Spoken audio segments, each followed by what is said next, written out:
I've written screenplays for both my novels. First, a movie-length screenplay from the novel Conflicts, and then subsequently a 5-part TV series screenplay from Wrong Business. Now, screenplays are very different from novels. Some fundamentals of screenplay.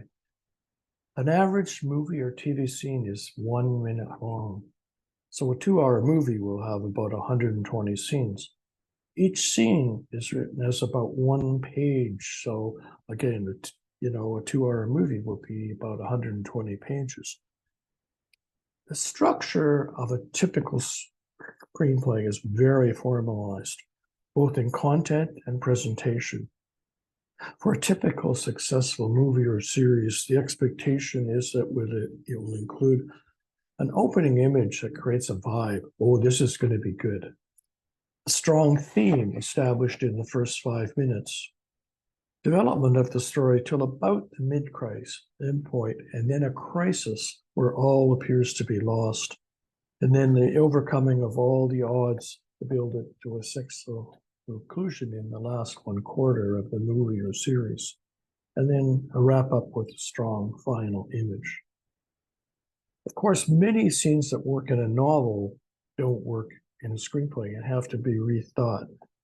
Let me give you an example. My novel Conflict starts in the voice of a character called James. He is laying on the floor in a prison. Fuck, what's the matter with me? I could barely move. Was I in an accident? Why is my face wet? I was lying face down on the ground, on cement or stone. Slowly, I tried to lift my head to see where I was, but there was hardly any light in the room. Giving up, I laid my head back down to rest. After waiting for my breath to slow, I agonizingly used my right arm to push me over onto my back, and then I passed out for a while. Some pages later in the book, it's revealed that James is an arms dealer who's fallen out with the president of a small African country where he lives and operates. Of course, the screen can't deal with internal thoughts like that opening scene in the novel. So instead, screenplay opens by showing that James is an arms dealer in Africa and then leads to the conflict with the president. Let me read you how the screenplay starts. James is sitting in front of his computer at the desk. The phone rings. Janine. James, I have Austin from the president's office on the line. James McKenzie. Thanks, Janine. Hello, Austin. What's up? Austin Mbeya. President Obase wants to see you now. James. Fine. I'll be at the palace in 20 minutes. James leaves his office, stops by an adjacent office. James.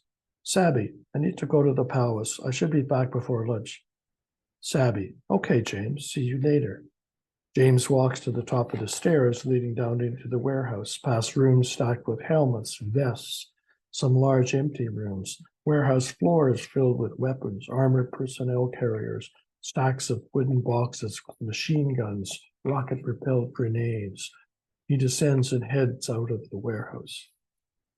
Then a few scenes later, he's taken by the president's guard, beaten and thrown in prison, where he ends up bloody and unconscious on the stone floor. So we end up at the same point, but in a different way. And that illustrates a difference between the screenplay and the novel.